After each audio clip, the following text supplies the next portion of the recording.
Bismillahirrahmanirrahim. Assalamualaikum warahmatullahi wabarakatuh.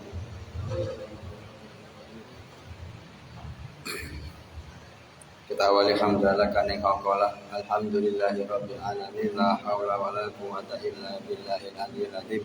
Shalawat Fatih. Allahumma sholli ala sayyidina Muhammad al-Fatih lima ughliq wal khatimi lima sabaqna sil haq bil haq wal hadi ila siratikal mustaqim wa ala alihi haqqa qadrihi wa miqdarihil azim. Mumpung momen pas hujan di tempat rumah Allah, pas keadaan ngaji, ini semua adalah tujuan kita untuk mencari ridha Allah. Apapun hajat sampean, keinginan sampean dimudahkan oleh Allah, semua permasalahan kita diberikan jalan keluar, kesulitan kita diberikan jalan keluar. Al-Fatihah. A'udzubillahi minasyaitonirrajim. Bismillahirrahmanirrahim. Alhamdulillahirabbil alamin arrahmanirrahim maliki yaumiddin. Iyyaka na'budu wa iyyaka nasta'in. Ihdinas siratal mustaqim. Shiratal ladzina an'amta 'alaihim ghairil maghdubi 'alaihim waladdallin. Amin. Halaman 483. Kurang berapa hari Cak Wawan? Kurang berapa hari sampean?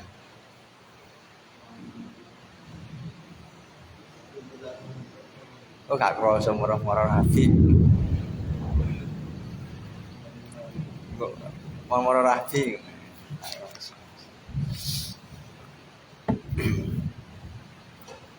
Kalau awane enake turu, tapi kita lawan dengan ngaji bareng-bareng, tak ajak sampean. Siapa tahu ini nanti menyebabkan kita masuk surga. Kita nggak tahu, wis paling enak itu turu marisu pas udan pisan, weh aslinya mau enak iki. Tangi-tangi kok jam piro kerja? Setengah 8. Tapi kita lawan bersama-sama. Aslinya enak turu. Kalau enak jadi turu marisu. Kalau tandingan ini, turu pas marisu ambek pas pawegel. Ambek pas khutbah. Oh iku enak-enak. Sadurunge Jumatan ya enak. Kate mari sadurunge adzan ngene iku enak. Ini ngaji ini tentang akhir zaman, fitnah, cara mengatasinya gimana. Ini dari Rasulullah tipsnya. Kalau beliau Gus Bahak mengatakan dalam mengomentari hadis ini, hidup kelak di akhir zaman ibadah terbaik umatku adalah tidur. Ini terkait hadis yang akan kita bacakan. Bismillahirrahmanirrahim. Al-hadratin Nabi Mustafa Muhammadin sallallahu alaihi wasallam wa alihi washabihi wa azwajihi wa dzurriyyatihi wa ali badil kiram khususan al-ruhi sama kubur minal muslimina wal muslimat. Khususan wa khususan ya Asy'ari wa usulah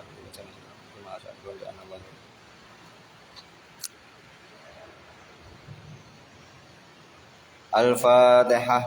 A'udzu billahi minasyaitonir rajim. Bismillahirrahmanirrahim. Alhamdulillahirabbil alamin arrahmanir rahim maliki yaumiddin.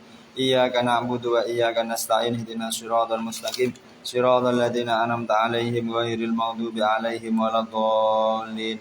Amin. Qala dawu sapa Kanjeng Nabi Muhammad sallallahu alaihi wasallam, satakunu bakal ono apa sing ono apa fitanun pira-pira fitnah. Al-qaidu utawi lungguh fiha ing dalem mangsane fitnah iku khairun, luwih bagus. Apa sing luwih bagus dari apa? Minal qaimi, ketimbang saking wong kang ngadeg. Wong lungguh luwih apik daripada wong sing ngadeg.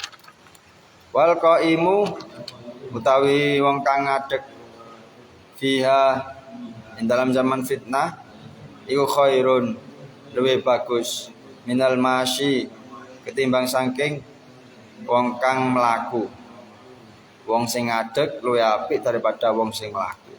Wal masyi utawi wong kang mlaku iku fiha ing dalam zaman fitnah iku khairun luwih bagus minasai ketimbang saking wong kang melayu atau bergegas utawa usaha. Cara Arab sa'i iku melayu. Lali kecil. Wong mlaku luwih apik daripada wong sing mlayu. Tak jelasno.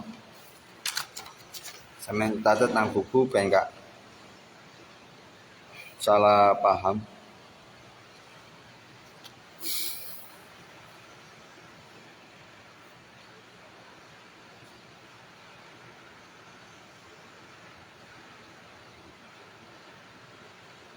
Jadi untuk menjelaskan hadis niki Kanjeng Nabi pun kei pirsa kepada kita semua bakal ada kemunculan badai fitnah di mana-mana. Sikap kita adalah diam. Jadi apa yang dibicarakan zaman sekarang yang lagi viral itu sikap kita harus sepasif-pasifnya, diam.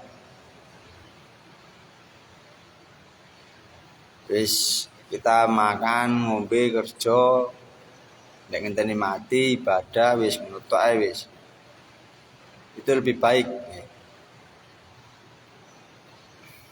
daripada kita punya ijtihad tapi nggak jelas. Mendingan itu ae wis.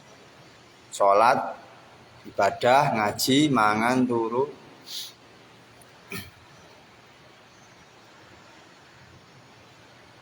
Jadi orang di akhir zaman itu banyak fitnah. Kadang kita bingung mana yang benar, mana yang salah. Nah, itu sikap kita adalah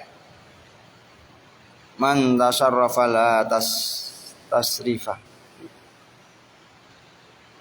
Kalau kita masuk dalam fitnah, terlibat dalam fitnah, maka akan semakin parah.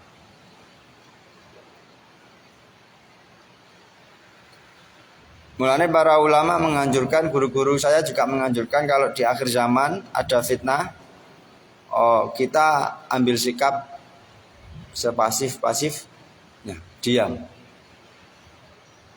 cuek. Jadi makna hadis ini, al-qaidu fiha khair minal qaim. Sikap yang kita ambil ketika badai fitnah melanda, baik di dunia maya, televisi, itu apa sikap kita? Cuek. Semisal presidennya gak si A, Indonesia bakalan gak makmur. Kalau gubernurnya bukan si A, kita nggak bakalan Nah itu jangan menggantungkan sesuatu pada makhluk. Sebelum si A jadi presiden kita sudah miskin. Intinya jangan masuk dalam arah situ. Jangan ikut komentar. Yang penting kita bisa makan, bisa ibadah, bisa ngaji, itu alhamdulillah. Intinya kalau orang-orang bicara seperti orang berpendidikan, seperti halnya kalau apa itu pakar-pakar apa jangan apa yang menilai negara itu jenis pakar apa? Hukum tata negara.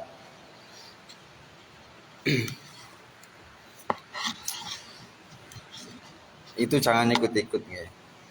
Secara jejak rekamnya kita harus tahu siapa yang kita pilih. Tapi jangan sampai nek gak presidennya gak A, Indonesia gak bakalan. Itu jangan ikut-ikut. Seakan-akan kita ini tauhidnya rendah. Tapi kita gantungkan kepada Allah. Bahagia jangan sampai bergantung kepada presiden. Sampean bisa bahagia sendiri. Apa bahagia sampean? Makan. Nek koyo Cak Novel apa? Ngopi. Ngopi. Anwar ngopi tok gate rokokan iso bahagia. Untuk saged. Apa sing gak rokokan apa bahagia? Apa Cak Wawan? Ngumpul ambek bojo. Boleh? Oleh kanca-kanca wis meneng nggih.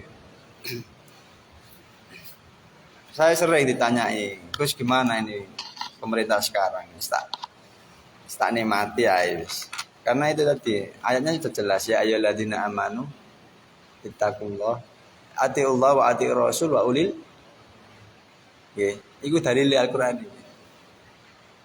Nek sampean dikei penjelasan, komentar, ayo jawaban. Gimana menurut sampean pemerintahan sekarang? Saya taat pada pemerintah. Apa dalilnya? Ya ayyuhalladzina amanu atiullaha wa atiur rasul wa ulil amri minkum. Wahai orang-orang yang beriman, taatlah pada Allah dan pemimpin-pemimpin kalian. Kalau sekarang ya di pondok mulane jihad sampeyan niku gak poso gak melek bengi. Mujahadah sampeyan sekarang tak lihat itu gak seperti itu. Sampeyan cukup hadir pada majelisnya guru, dengarkan sampai apa yang disampaikan guru sampean, kiai sampean. Nek sampean diuring-uring ya iku trimo ae karena itu bentuk perang sampean.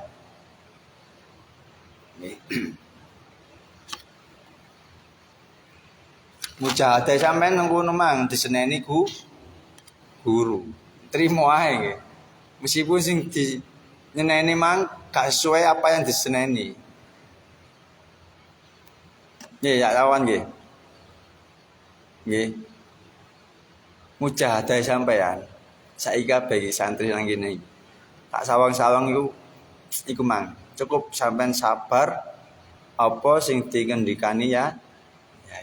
Sampean durung-uring yai wis sampean trimo. Iku bentuk mujahadah. Memerangi kesenengane sampean.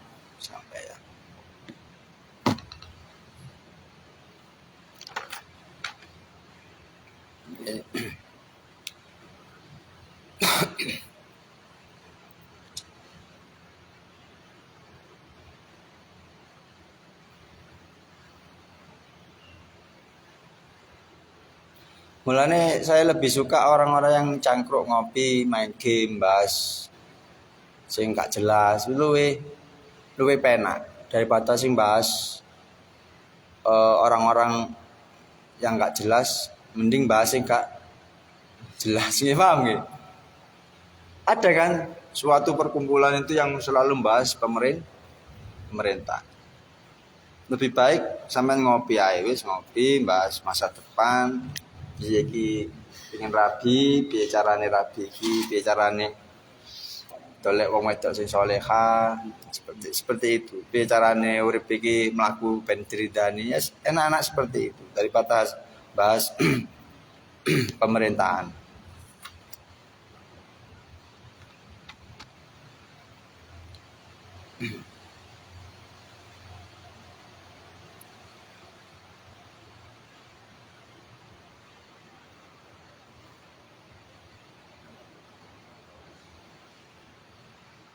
Sikap kita sampean tulis nang buku ngono untuk mengatasi akhir zaman ini.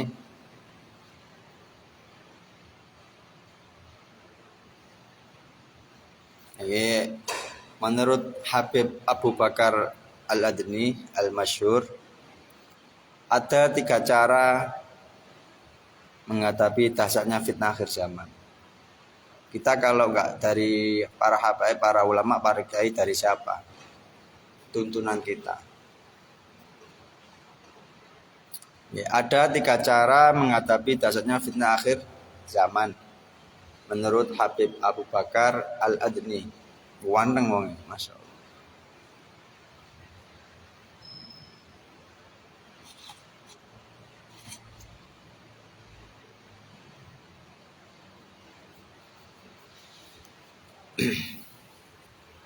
Sampun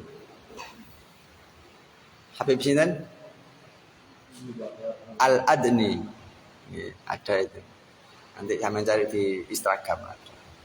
Yang pertama at-talaqqi. At-talaqqi.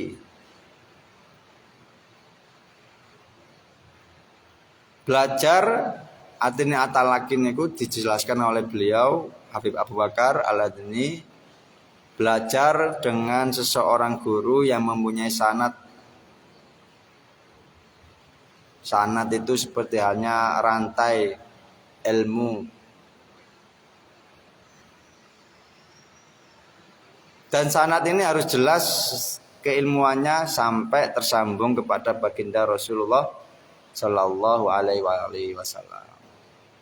Sampai ngaji kali kula niki wis sanate pun jelas. Kula teng Gus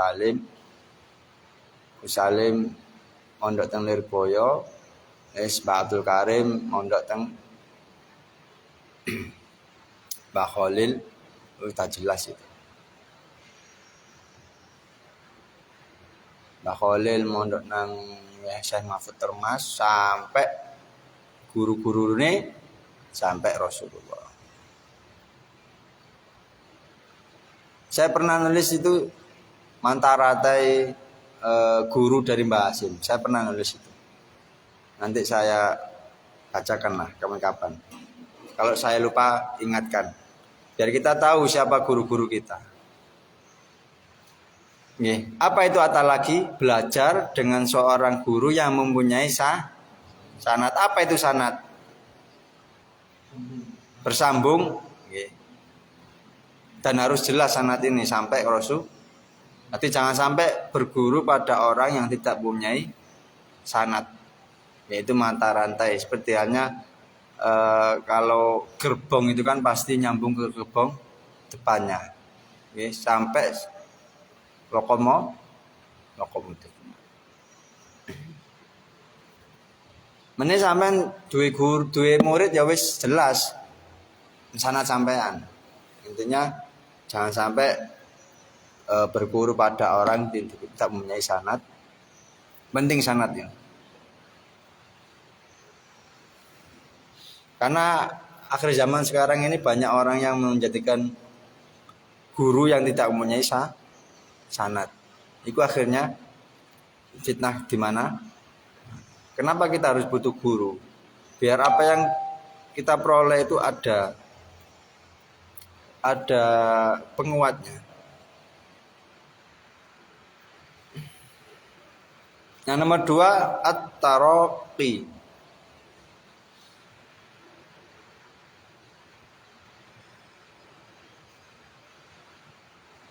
Nomor 2 at-taraqi. Beliau Habib Abu Bakar Al-Adni menjelaskan apa itu at-taraqi, yaitu peningkatkan kualitas diri di hadapan Allah. Peningkatan kualitas diri di hadapan Allah dengan berbagai bentuk ibadah. Peningkatan kualitas diri kita di hadapan Allah dengan apa? Dengan berbagai bentuk ibadah kita tingkatkan.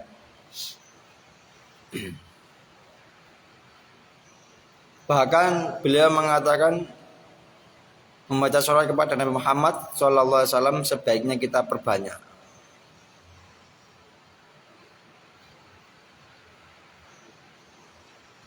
Ini untuk membimbing kita atau mendapatkan guru kalau kita tidak mempunyai pembimbing.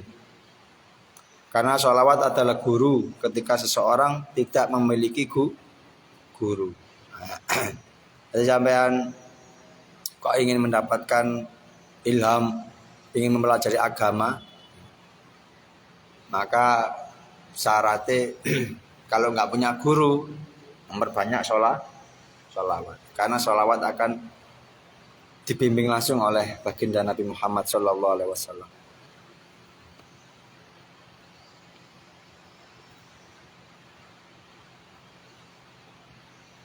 Apa itu at-taraqi?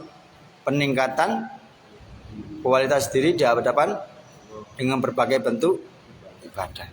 Intinya kita hidup ini yang kita harus koreksi, yang kita harus muhasabah, introspeksi diri adalah diri kita sendiri. Bukan pemerintahan, bukan orang lain, tapi diri kita. Agar kita selamat di fitnah akhir zaman.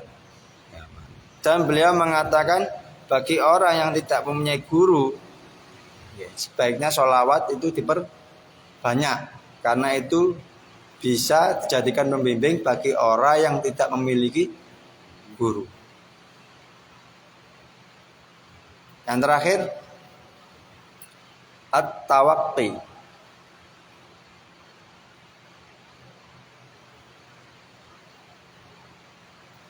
Apa itu at-tawaqqi? Nomor 3 terakhir, at-tawaqqi. Beliau menjelaskan penjagaan diri dari berbagai bentuk kemaksiatan.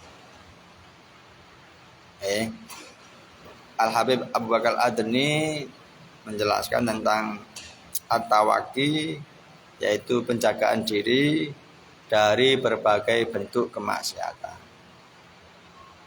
Apa yang membuat kita jauh dari Allah, kita hindari. Intinya maksiat itu sesuatu yang membuat Allah murka.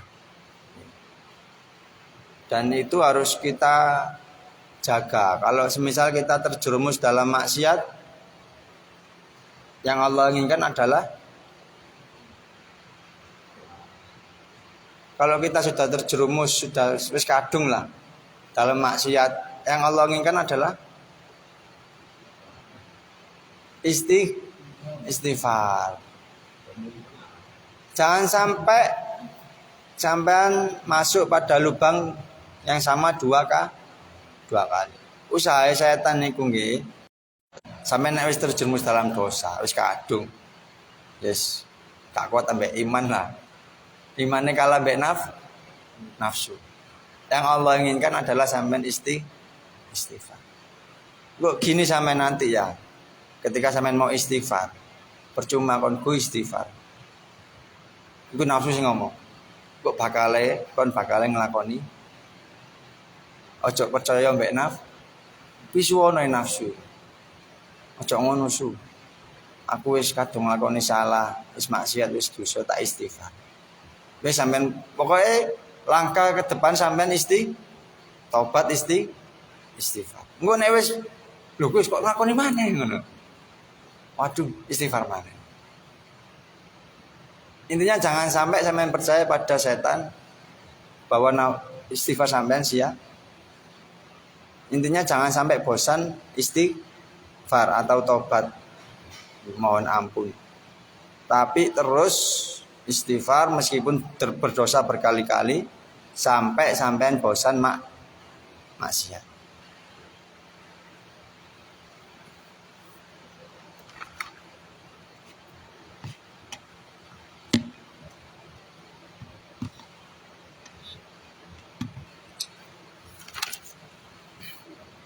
Pun kabeh niku wau, ada yang ketinggalan. Cak Wahib online. Cak Wahib iki lho. Menikah Cak Wahib.